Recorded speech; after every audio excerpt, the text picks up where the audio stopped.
Steve Witkoff, the special envoy to the Middle East for Donald Trump, you just may have put Israel in danger. This is the Rabbi Mentz Show, which will teach you how to read between the lines and know the facts of what's really going on.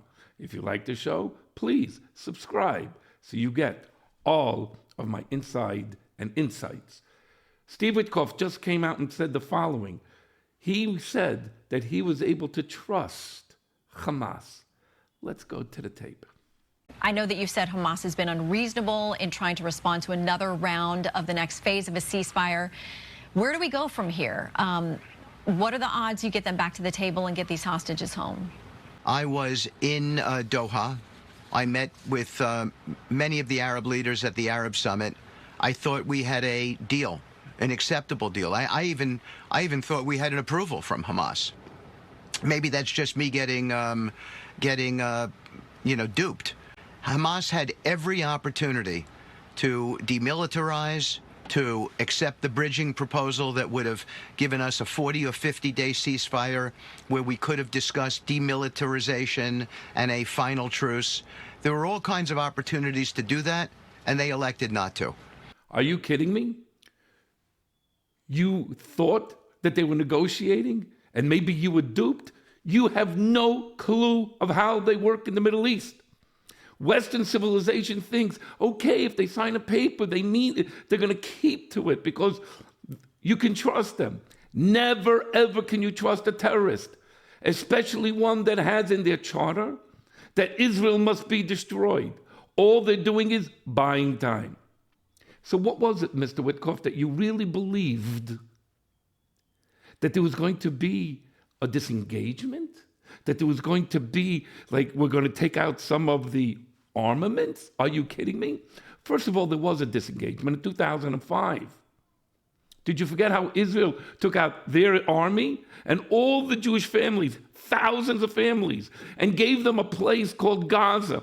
At that time looked like Fort Lauderdale. What did they do to it? They destroyed it. They voted 80% in their political party to represent them, Hamas. These are the people of Gaza that you're saying for Israel to negotiate, to disengage? Are you kidding me? So which part of the negotiations should I trust listening to you?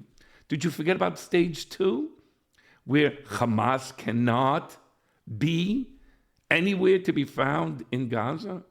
Plus, did you hear today what Mike Huckabee said in his confirmation hearing? My dear friends, who should I listen to? Steve Witkoff or Mike Huckabee? If I'm confirmed, I will be absolutely clear to carry the president's policies. They have been clear that Hamas will have no future in Gaza. It can't. This was not simply a cold-blooded murder in which people came across the borders and shot innocent people. They massacred them. So, Mr. President, I ask you, from which side of the mouth should Israel listen? That we can trust Hamas? We can negotiate with Hamas? Or that Hamas is not a people that we can even live next to?